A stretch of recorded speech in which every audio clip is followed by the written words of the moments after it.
What's good, y'all? To an episode of Buzz Boys. I'm your host, Terry. Tonight, we saw the Hornets go up against Oklahoma City Thunder, the defending champs. The conclusion of the game was not necessarily a surprise to anybody. Uh, Still, don't want to see the team lose, but they're 12-1 now, 13-1. So it is what it is. No LaMelo Ball didn't play tonight after not playing in last night's overtime with this load management. Um, so yeah, in this game, there really was not too many heroes. Really, I would say really the centers. I mean, Ryan and Musa, I feel like played the best as far as impact. And I feel like statistics too. I mean, Miles Bridges was the high with 15, but I mean, as far as actually watching the game, I mean, I feel like Ryan and Musa had the most impact by far as like affecting the Thunder and making them uncomfortable. Um, I mean, Miles 6 for 16, 37%. Colin 5 for 13, 38% from the field. Uh, Khan Knuble 3 for 10. I mean, like, yeah, I mean, Trey Man 4 for 14, 28%. Like, yeah, I mean, they got 13, whatever points, but I mean, it was just inefficient to the point where, like, obviously somebody has to shoot the ball, so somebody's going to score. But I mean, as far as making the Thunder uncomfortable, yeah, nah, the guards really weren't doing it. Miles wasn't doing it. I mean, Miles made a couple of threes to get us going. Miles made a couple of threes. Miles had a couple of plays like in that first half, but really, this was a game of two halves, man. Like, um, in that first half, Ryan Kalkbrenner, he was making his presence felt using his size. Um, I mean, he was just kind of imposing his will, being in the right places, all that. Khan was picking up where he left off as soon as the game started, came out aggressive, got a lay. Miles did the same thing, just being aggressive to start the game. We always played good in the first quarter. Um, but, as we know, tails off. But Trey Mann came out, hit a couple of deep threes, and it was like, okay, is he going to have a revenge game? Things were starting to flow. It was a very good competitive first quarter, as usual for the Hornets. Um, Second quarter, uh, oh, no, let me talk about Antonio Reeves before I move on. Antonio Reeves got some burn in the first quarter, hit a three in the corner, and then a couple plays later, it was just a play that stuck out to me because it kind of surprised me. Like he I mean, in a night where Shea got pretty much everything he wanted, and I know this is just one play, but Antonio Reeves like locked him up. Like Shea got into the post and was trying to do a lot of fakes, and Antonio just stayed down, didn't bite on any of them, forced Shea to take a tough turnaround shot, missed it. And it was just something that stuck out. Because it's like, okay, is there something here? And then in the fourth quarter, Antonio did make some shots. So it's like, could be something there. Yeah. Second quarter, Ryan Kalkbrenner had a big block on Holmgren's dunk, and it's just like, welcome back. Missed Ryan last night for sure. I feel like his presence in Milwaukee would have made a big difference. Oh, I'm so tired. Would have made a big difference in just making the Bucks uncomfortable. Um, it is what it is.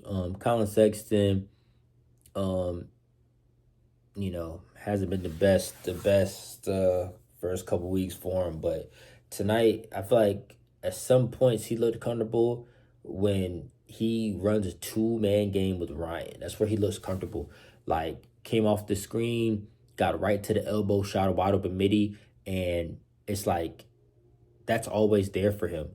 He's just been kind of attacking a lot. I feel like he's trying to get to free throw line, but it's just like driving recklessly, unless you're, I don't want to say, unless you're Shay, but hey, you can't just go and just, hey, and then you get a call like, ah, you know, that midi though is always there. Like, and Colin make that shot. Like, I watched him on the Jazz, he shoot like that, like do that.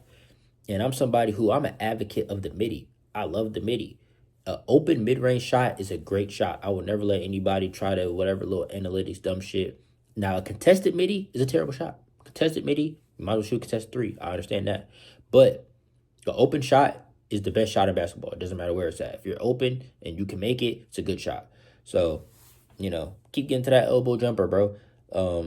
Like use these bigs and make plays, man. I mean, at the end of the day, the bigs that we got, they kind of got to score off dump offs, putbacks, and pick and roll. So, if the defense starting to think you're going to feed the big off the pick and roll and they drop, pull up is there every time. Pat Connaughton hit a corner three. It was like, okay. I'm trying to think what the score was. It was close. So we might have been winning. And one thing about Pat that definitely stuck out to me, his rebounding. OKC got a lot of offensive rebounds. I don't know exactly what the numbers are, but let's see it real quick.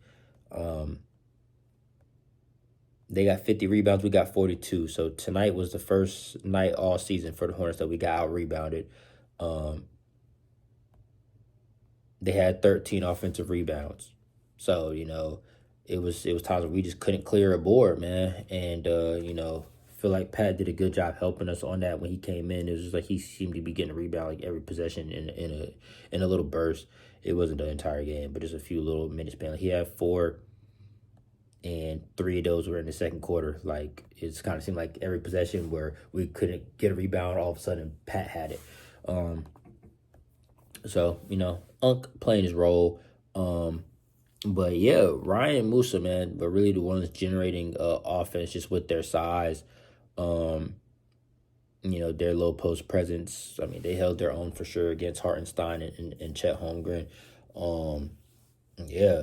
And I mean, in that second quarter before half, the ball was moving. We had some nice plays where the ball was moving, and that's what was breaking down OKC's defense, was moving the ball. Led to open 3 for Colin. Everything was good. Going into halftime, we were down like 4 or something. It was a close game. And then, the same thing that always happens rears its ugly head. The third quarter comes, we fall apart. Nothing new.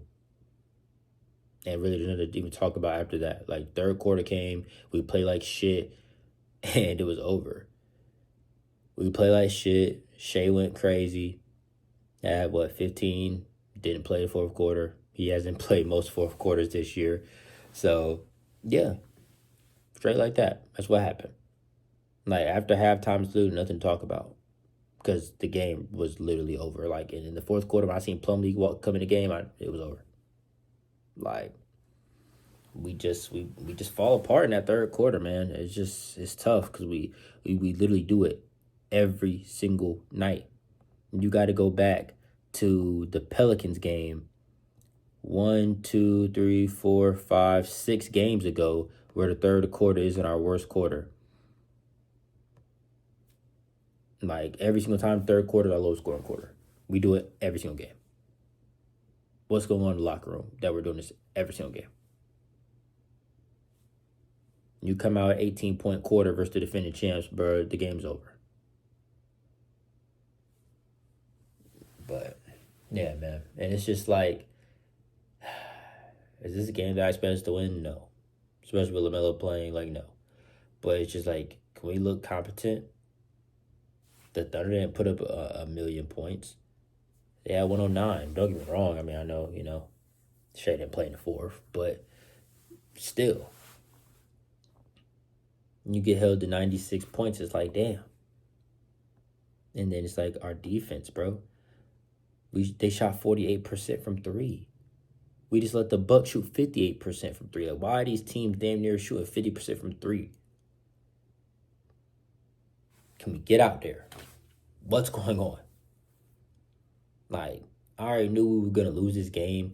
Like, when I made that video that I made a couple days ago, talking about the Hornets' first 3 games going 3-7, and if we could end up 7-3 to end up at 10-10.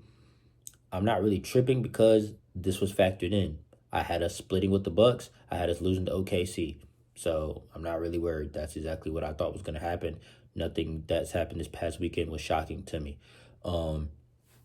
It's about what happens after in these next couple games. Because right now you're 4-9, so you're gonna have to go on a little streak. Got the Raptors. They're playing pretty good basketball this year. Um, I mean, if you lose that game, you got to win the rest. You got the 1-12 Pacers. Got the Clippers coming to us. I mean, Kawhi's out. Their ass. You got the Hawks.